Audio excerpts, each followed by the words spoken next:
Good morning, everyone. Today is 24th of April, 2022, Sunday morning. I hope you're having a good weekend. Why does Elon Musk get so much attention? Not only in the media, mainstream media, but also in alternative media via his own website on YouTube. Well, because Elon Musk is a symbol of Psalm 2. Why did the heathen rage and the people imagine a vain thing? That is a symbol Elon Musk is purporting. Musk says that you cannot have religion and science. You have to have one or the other. Well, true science is the Bible, Elon, whether you want to recognize that or not. True science is the reality that God created the heavens and the earth. True science is that man fell in the Garden of Eden. It's not only science, it's a historical fact. True science is that when man sinned, he became, as God said, in the day you eat of it, you shall surely die. And it plunged the whole human race into sin. And since that time, every man that's been born has been conceived in sin.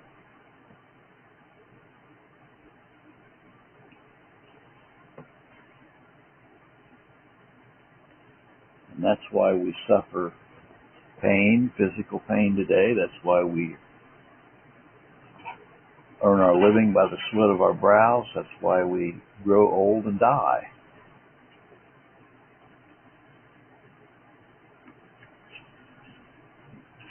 And, of course, Elon Musk is trying to create an alternative universe in Mars by saying he's going to send 1 million people to Mars. Elon Musk is playing God. He's denying the Bible.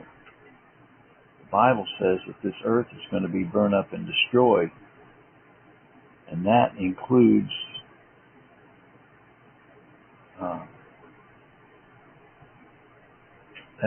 all the planets, all the stars are going to fall from heaven.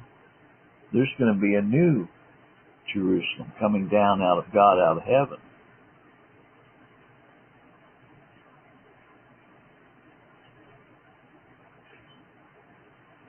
We are told in the Bible that we are eternal beings. We are going to be eternally in this new Jerusalem, or we are going to be cast into everlasting damnation and hell.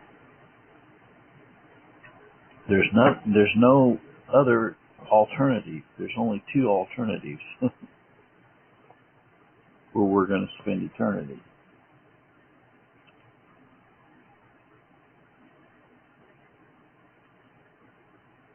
Well, where does one get the faith to believe that all things are held in God's hands? Where does one get the faith to believe that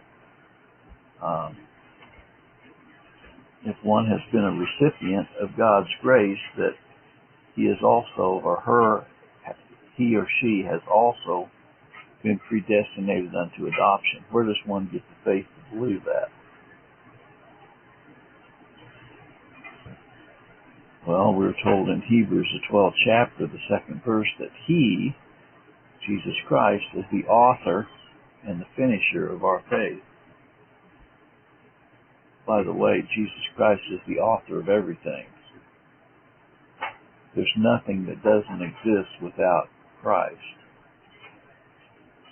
We are told in Colossians that he is before all things, and by him all things consist.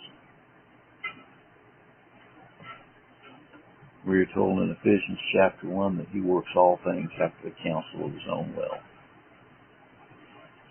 And that includes raising up someone like Elon Musk to strut his stuff. Elon Musk is a modern day Pharaoh. Look at all these things I have done.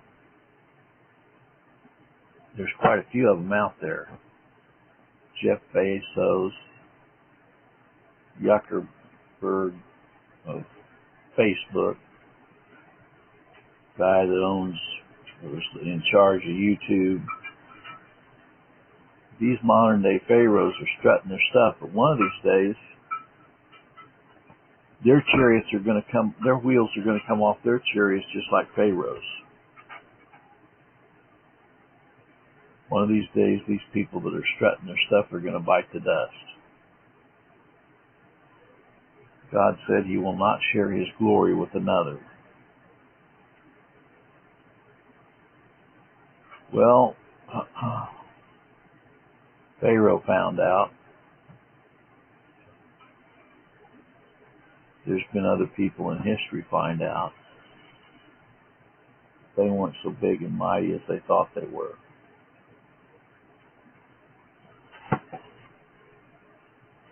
And they were brought down. God is in control.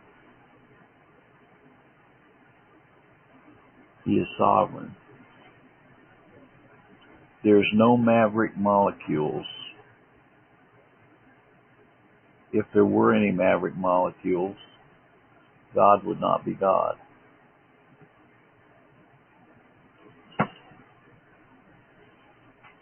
And so this morning,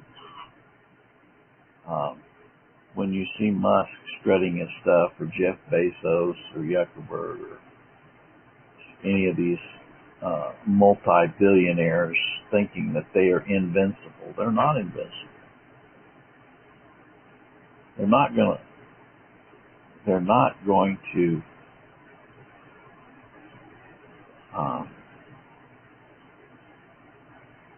always be where they're at now, where they have billions and billions and billions of dollars at their access. You know, one of these days they're going to find that all their money will perish with it. The love of money is the root of all evil, the Bible tells us. So that's kind of what's on my mind this morning. I hope that you all have a good weekend. Let us always remember that